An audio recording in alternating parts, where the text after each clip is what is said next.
The women sitting in Viktor Frankl's office weren't suffering from poverty, abuse, or tragedy. They were suffering from having everything they were told would make them happy. Frankl observed a peculiar pattern. Educated, accomplished women with loving families, financial security, and social status were experiencing a depression so profound it felt like dying while still breathing. This wasn't sadness about what they lacked. It was existential rage about what they possessed, but couldn't feel. These women had followed every prescription for the perfect life, checked every box society handed them, and arrived at the destination only to discover they'd been chasing someone else's meaning. Frankl called this the existential vacuum, a void that luxury cannot fill and achievement cannot satisfy. What makes you hate a life that looks perfect from the outside? Perhaps because perfection without personal meaning is just an expensive cage. Have you built a beautiful life that feels like someone else's dream? Share your honest thoughts below. Viktor Frankl spent decades treating what he called Sunday neurosis, that feeling of dread and emptiness that descends when the week's distractions finally stop. But he noticed something particularly devastating about how this manifested in women who appeared to have ideal lives. These weren't women in crisis by conventional standards. They had supportive marriages, healthy children, comfortable homes, respect in their communities.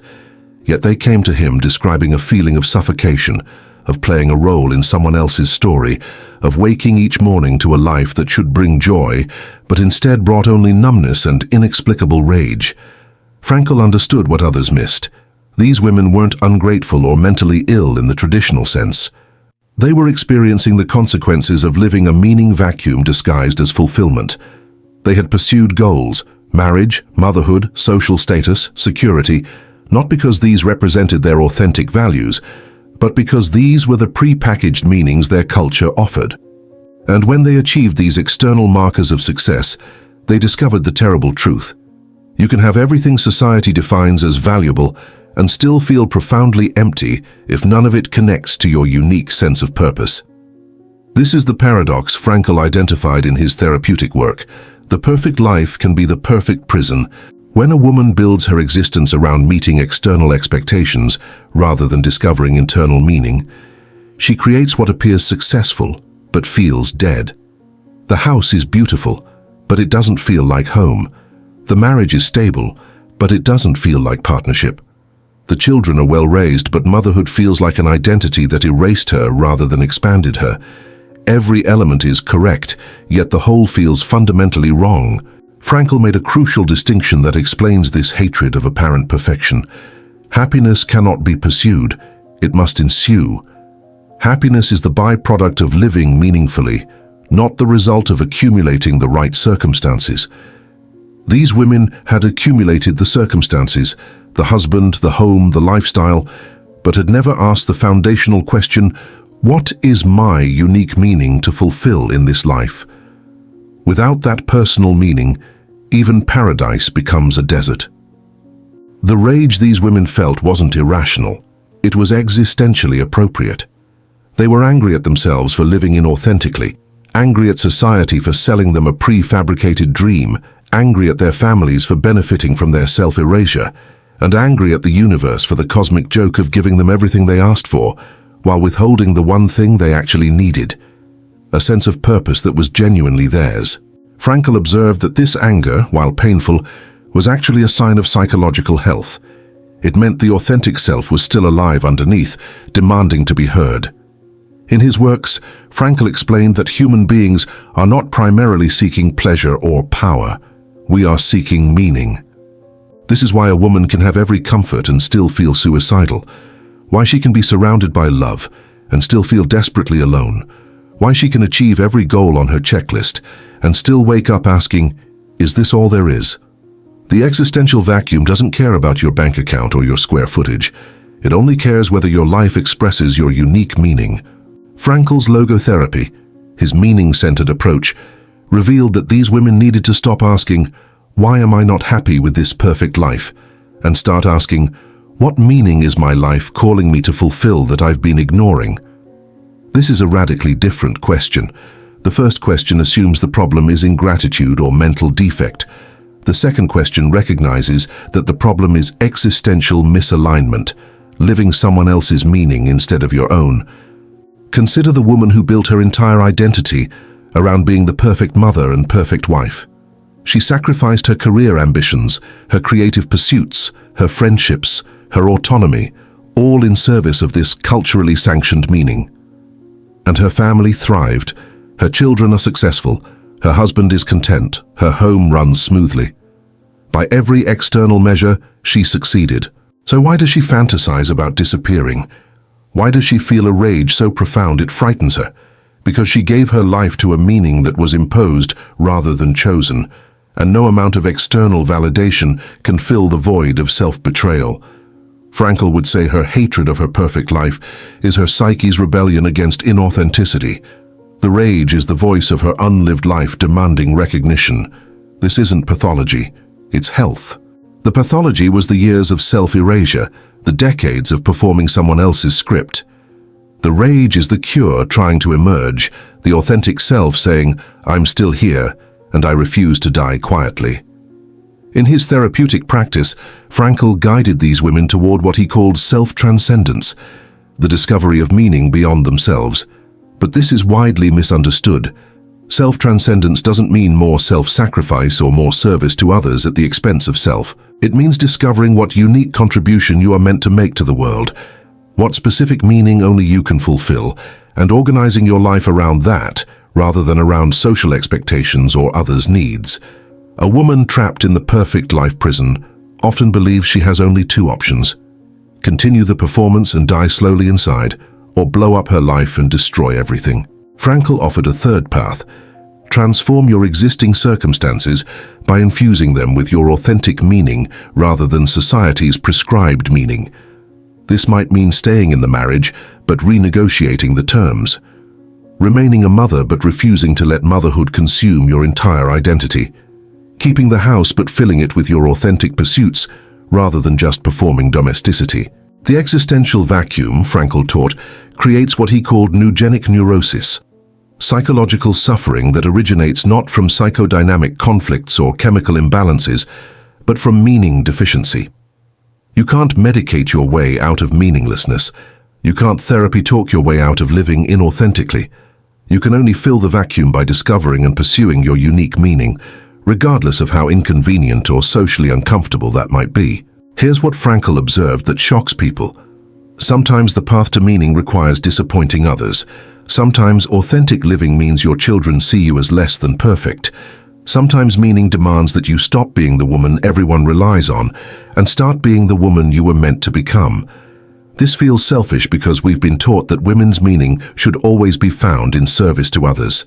But Frankl's teaching is clear: meaning must be personally authentic, or it's not meaning at all, it's just compliance.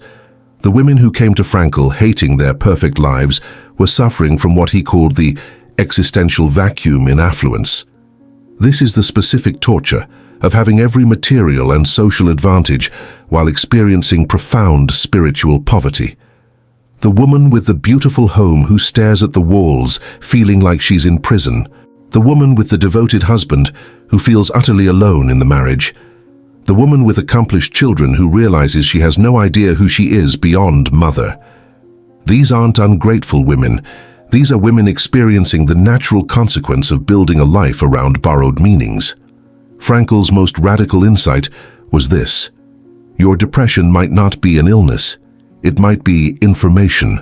Your anxiety might not be a disorder. It might be your authentic self trying to get your attention. Your rage at your perfect life might not be pathology. It might be the healthiest thing about you, the part that refuses to accept a beautiful lie as substitute for a meaningful truth. When you feel existential hatred toward circumstances others envy, you're not broken. You're awake. In his works, Frankl described how the existential vacuum manifests in three ways: boredom despite constant activity, addiction to distraction, and aggression toward self or others. The woman who fills every moment with obligations but feels chronically bored, that's the vacuum. The woman who cannot sit with herself for 5 minutes without reaching for wine, television, social media, shopping, that's the vacuum. The woman who directs inexplicable rage toward her innocent family, or turns it inward into self-hatred. That's the vacuum. These aren't separate problems requiring separate solutions. They're all symptoms of meaning deficiency. What would it look like to actually address the root cause? Frankl's logotherapy asks 3 essential questions. What is life asking of you specifically? What unique meaning can only you fulfill? What would you do if you weren't afraid of disappointing others? These questions are terrifying because they require you to acknowledge that the perfect life you've built might be fundamentally misaligned with your authentic self. But they're also liberating because they locate the problem not in your circumstances, but in your relationship to those circumstances. Consider this. 2 women could have identical lives, same family structure, same socioeconomic status, same daily responsibilities, and one might feel fulfilled while the other feels suicidal. The difference isn't in the circumstances, it's in whether those circumstances align with each woman's unique sense of meaning. The woman who genuinely finds meaning in full-time domestic partnership will thrive in circumstances that would destroy the woman whose meaning lies in creative expression or professional achievement or social impact. There's no universal, perfect life. There's only your meaningful life or someone else's. Frankl emphasized that meaning cannot be given or taught. It must be discovered. No therapist, partner, parent, or book can tell you what your meaning is. You must find it through honest self-examination, through paying attention to what makes you feel authentic versus what makes you feel like you're performing, through noticing the difference between should and genuine desire. This discovery process is often painful because it requires acknowledging ways you've betrayed yourself, years you've spent building the wrong life, relationships you've structured around inauthenticity. The woman who hates her perfect life is standing at what Frankl would call an existential crossroads. She can continue the performance, medicate the symptoms, and slowly die of meaning starvation. Or she can do the terrifying work of discovering what her life, not society's version, not her family's needs, not her younger self's assumptions, what her authentic life actually looks like. This doesn't necessarily mean divorce, abandoning children, or dramatic life explosions. It means the much harder work of becoming honest about who you actually are and what you actually need, then courageously restructuring your existing life around that truth. Frankl's teaching here is both comforting and demanding. You are responsible for discovering and living your meaning, and no one can do this for you. The comfort is that your suffering makes sense. You're not defective, you're just misaligned. The demand is that you must do something about it. Waiting for circumstances to change, or for someone to give you permission to live authentically, is just another form of self-betrayal. Here's what this looks like practically. The woman who hates her perfect life must start experimenting with small acts of authenticity. What if you said no to one obligation that drains you? What if you claimed 3 hours a week for a pursuit that's yours alone, not for your family's benefit or social approval? What if you stopped performing happiness and let your family see your real emotional state? What if you pursued one abandoned dream even in a small way? These experiments create data. You discover what makes you feel alive versus what makes you feel like you're slowly dying. Frankl observed that many of his female patients had abandoned their authentic selves, so gradually they couldn't even remember who that self was. Years of being realistic, of putting family first, of growing up and accepting responsibility had erased their connection to their own desires, values, and meaning. The path back required what he called Socratic dialogue, asking questions that help the person remember and reconnect with their authentic self underneath all the social conditioning. The existential vacuum in women's lives often stems from a specific cultural trap, the belief that women find meaning through relationships while men find meaning through achievement. This cultural script tells women that your husband's success is your success, your children's happiness is your happiness, your family's well-being is your meaning. And this might be true for some women if they genuinely find their authentic meaning in full-time support of others. But for many women, this cultural script erases their individual meaning and replaces it with relational meaning. And when you live someone else's meaning, even successfully, you experience existential death. Frankl's insight was that meaning must involve 3 dimensions: creative values, what you bring into the world, experiential values, what you receive from the world, and attitudinal values, the stance you take toward unavoidable suffering. Women trapped in the perfect life prison have often reduced their meaning to experiential values only. They experience their children's lives, their husbands' achievements, their social circles' dramas, but they've abandoned creative values, the things they create and contribute that are uniquely theirs. Without creative values, without bringing something of yourself into the world beyond service to others, the existential vacuum is inevitable. Before we conclude, I want to emphasize something essential. These insights are meant for reflection and inspiration, not as a replacement for professional support. If you're experiencing profound emptiness, existential rage, or thoughts of ending your life, please reach out to a psychologist or psychiatrist. Seeking professional help isn't weakness, it's one of the most courageous acts of self-care and an essential step toward rediscovering meaning. Qualified mental health professionals can guide you through this darkness toward authentic light. Please don't walk this path alone when expert support is available. The woman who hates her perfect life is facing the most important question of her existence. Will I continue to live authentically, or will I die having never truly lived? Frankl's teaching is clear. You can have everything society values and nothing your soul needs. The perfect life that feels like prison isn't the life you should have been grateful for. It's the life you should have never built. But here's the liberating truth. It's never too late to begin the archaeology of your authentic self, to excavate the real you underneath all the performance, to discover what your meaning is and restructure your life around that truth.